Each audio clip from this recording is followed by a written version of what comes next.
lantaran ancaman-ancaman Herodus, yang berhubungan dekat dengan Kaisar Tiberius. Jenderal Pilatus tak punya pilihan lain, dan akhirnya memerintahkan penangkapan Nabi Isa. Hingga terwujudlah ramalan Nabi Daud, yang menyebut Isa sebagai Nabi terakhir Bani Israel. Daud berkata, para penguasa bumi akan bersatu melawan satu-satunya orang suci Bani Israel. Karena dia memberitakan keselamatan semua penghuni semesta.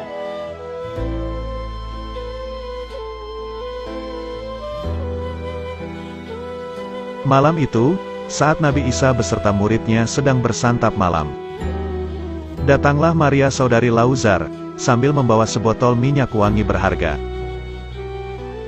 Lalu ia menyirami minyak wangi itu ke kepala Nabi Isa, yang mengizinkan ia melakukan hal itu.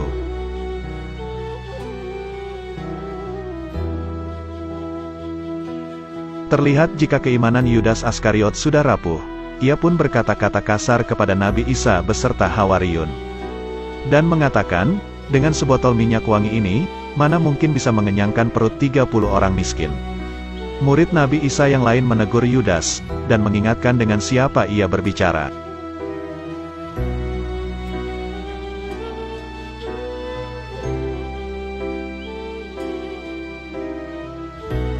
Lalu Nabi Isa berkata, "Wahai Yudas, aku tahu apa yang ada dalam hatimu."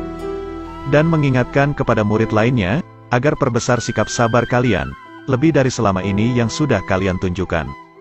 Aku akan menyerahkan semuanya kepadamu.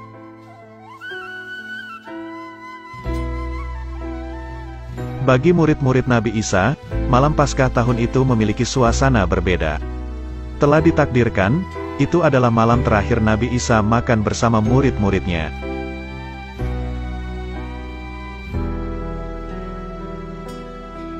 Kemudian malam itu Nabi Isa lalu tampak mencuci kaki murid-muridnya.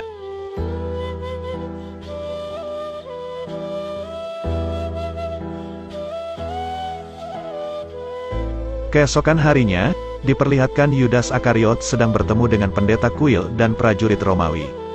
Ia meminta bayaran kepada pendeta kuil, untuk memberitahukan keberadaan Nabi Isa yang mereka cari dan akan menuntun mereka ke lokasi di mana Nabi Isa berada. Kemudian pendeta itu menawarkan 30 keping perak agar Yudas Askariot mau bekerja sama dengan mereka.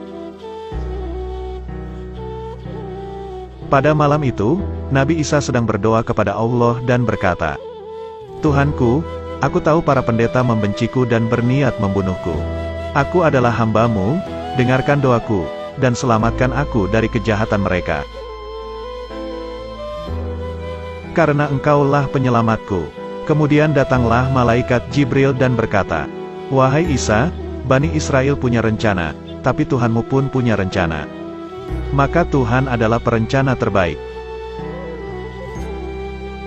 Tuhanmu berfirman, 'Wahai putra Maryam, malam ini aku akan mengambilmu dari dunia ini.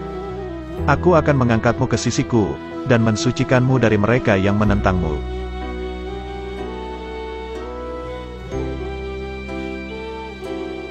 Aku akan memenangkan mereka yang mengikuti ajaranmu atas mereka yang menentangmu.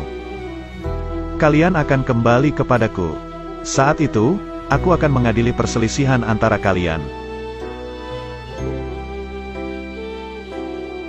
Wahai Ruhullah, saat pengangkatanmu telah tiba."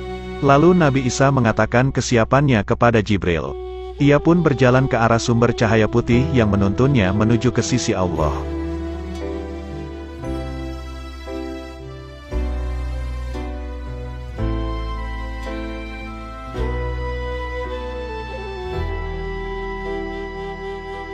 Setelah itu, Yudas Askariot yang datang untuk mencari Nabi Isa dan temannya.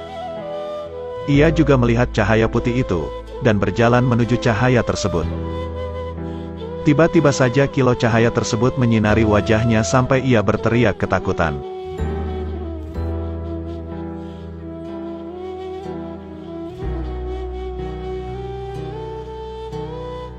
Dan dengan kuasa Allah, fisik Yudas Askariot dirubah Allah menjadi menyerupai Nabi Isa. Tuhan yang Maha Kuasa melakukan hal yang menakjubkan. Raut muka dan tutur kata Yudas menjadi sangat mirip dengan putra Maryam.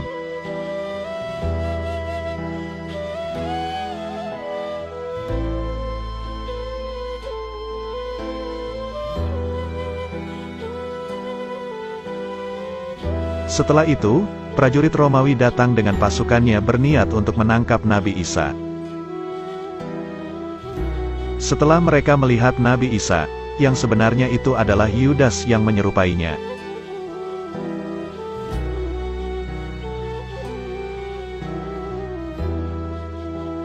Mereka langsung menggiringnya untuk segera diadili dan dihukum. Mereka semua sebenarnya ragu akan tangkapannya itu, karena perilaku Isa yang mereka tangkap, tidak seperti Nabi Isa yang mereka kenal sebelumnya.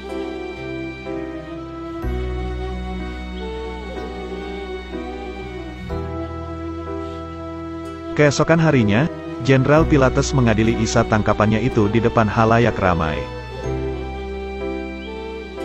Ia mengatakan, setidaknya dari satu sisi, orang ini tak layak untuk mati. Bahkan dia patut dikasihani.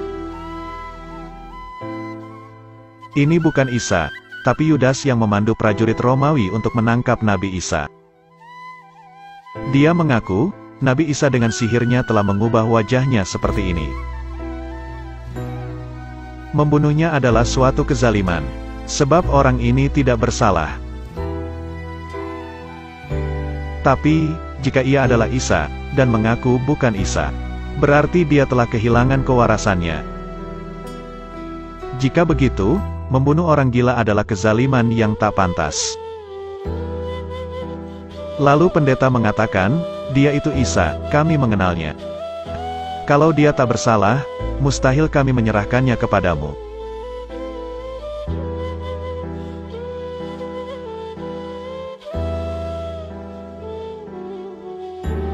Dan meminta agar Isa segera dihukum dan dibunuh. Lalu ia segera dihukum dan disiksa, kemudian mereka menyalibnya di tiang gantung sampai ia mati.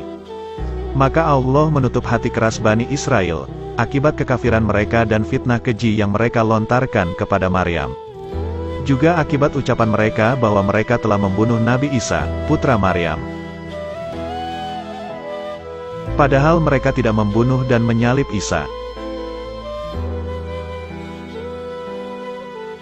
Tapi dalam hal ini, mereka dicekam keraguan.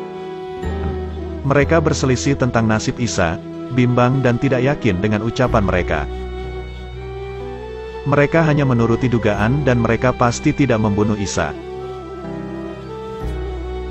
Tapi Allah telah mengangkat Isa ke sisinya. Sesungguhnya Allah Maha Kuasa dan Maha Tahu akhir dari segalanya. Al-Quran, Surat An-Nisa